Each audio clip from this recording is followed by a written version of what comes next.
구독, 좋아요, 그리고 공유까지도 눌러주시면 저에게 도움이 되겠습니다.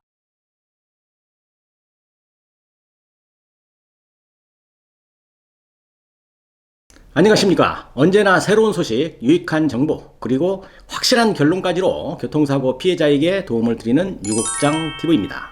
오늘은 보험회사가 교통사고 피해자들에게 주어야 할 합의금을 어떻게 하면 적게 주려고 노력하는지, 그 합의금을 깎으려고 하는 행동에 대해서 알아보는 시간을 가져보도록 하겠습니다. 맨 먼저 교통사고 피해자에게 지급되는 합의금이 어떤 식으로 정해지는지를 좀 먼저 알아보고, 그 다음에 보험회사 직원들이 피해자에게 지급하는 합의금을 어떤 방법으로 깎아내리는지 그 설명을 해드리도록 하겠습니다.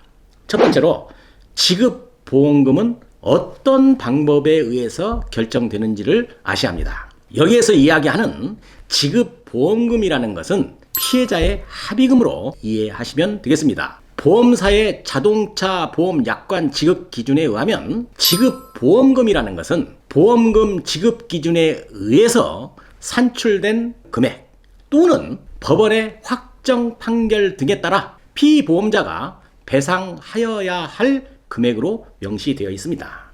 이 말을 쉽게 풀어서 설명을 드리자면, 교통사고 피해자에게 지급해야 할 합의금은 첫 번째로 보험회사의 지급 기준에 의해서 산출된 금액으로 합의를 하는 것. 이 방법은 보험회사 직원이 피해자와의 합의금 협상을 통해서 정해지는 금액으로 합의를 하는 것입니다. 두 번째는 피해자가 소송을 통해서 법원의 확정 판결에 의한 합의금을 받는 것입니다.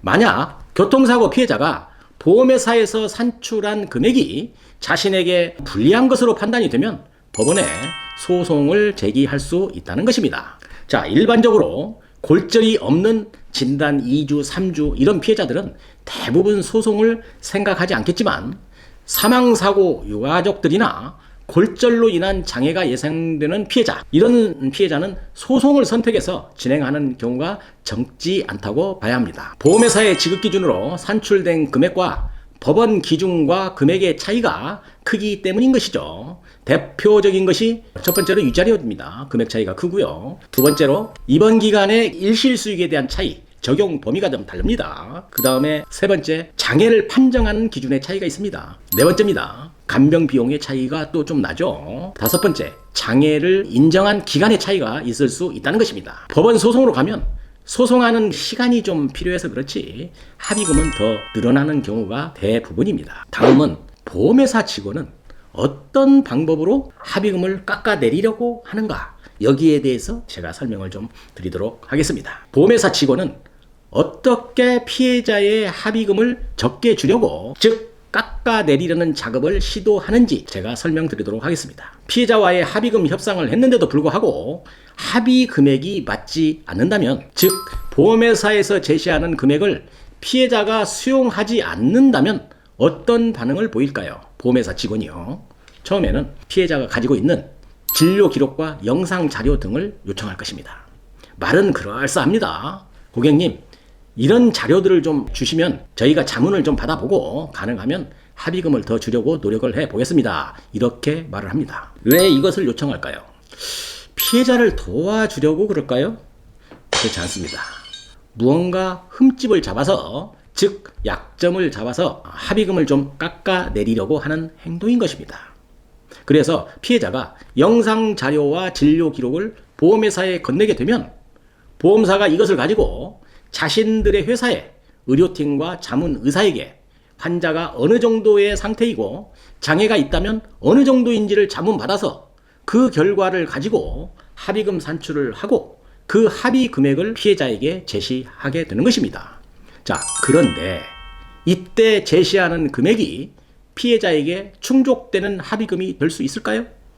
그렇지 않습니다. 보험회사에 이득이 되는 결과, 즉 반대로 말하면 피해자에게는 손해가 되는 결과를 만들어서 피해자에게 합의금 제시를 하는 것입니다. 이런 보험사의 합의금 제시에 만족해하는 피해자는 제가 보질 못했습니다. 그래서 피해자가 무슨 소리냐, 합의금이 너무 적다는 등 이런 불만을 좀 이야기하면 보험회사 직원이 하는 말, 저는 합의금 많이 주고 싶지만 자문 결과가 이렇게 나온 걸 어떻게 합니까? 자문 결과 때문에 저로서도 어쩔 수가 없네요. 이렇게 이야기를 할 겁니다. 틀림없습니다. 이쯤 되면 피해자는 울면서 겨자 먹는 상황이 될 수 있다는 겁니다. 보험회사 직원에게 끌려가는 합의를 할 수밖에 없다는 것이죠. 이런 수법으로 합의금을 깎아내리려고 진료 기록 및 영상 자료를 요구를 하는 것입니다. 이때 피해자가 합의금이 적다고 불만을 이야기하면 보험회사 직원이 어떤 반응을 보일까요? 고객님, 지금 제시하는 금액으로 합의를 하시든지 아니면 그러면 소송을 하시지요. 왜 이렇게 차가운 말을 할까요? 보험회사에서는 보험회사에 유리한 의료 자문 결과를 의료 자문을 통해서 이미 확보했기 때문에 만약 피해자가 법원에 소송을 제기하면 그 자료를 가지고 활용을 하게 되면 보험회사에 유리한 재판 결과가 나올 수 있다고 자신을 하기 때문인 것입니다. 그래서 제시하는 금액으로 합의를 하시든지 아니면 소송을 하시든지 이런 식으로 나오게 되는 겁니다. 이쯤 되면 피해자는 영상 자료나 진료 기록을 보험회사에 준 것을 후회하겠지만 후회해도 때는 이미 늦은 겁니다. 그렇다면 이렇게 보험회사 직원의 요구가 있을 때에는 꼭 한 번쯤은 법률 검토를 한 후에 결정해야만이 불이익을 당하지 않는다는 점 꼭 기억하시기 바랍니다. 오늘은 보험회사 직원이 어떠한 방법으로 피해자들의 합의금을 깎아내리려고 하는지 그 수법의 설명을 좀 드렸습니다. 이 영상 좀 보시고 더 이상은 보험회사 직원에게 당하는 일이 없길 바라면서 오늘 영상 여기에서 마치도록 하겠습니다. 오늘 영상도 도움이 되셨다고 한다면 구독, 좋아요, 알림까지도 눌러주시면 고맙겠습니다. 유국장TV였습니다.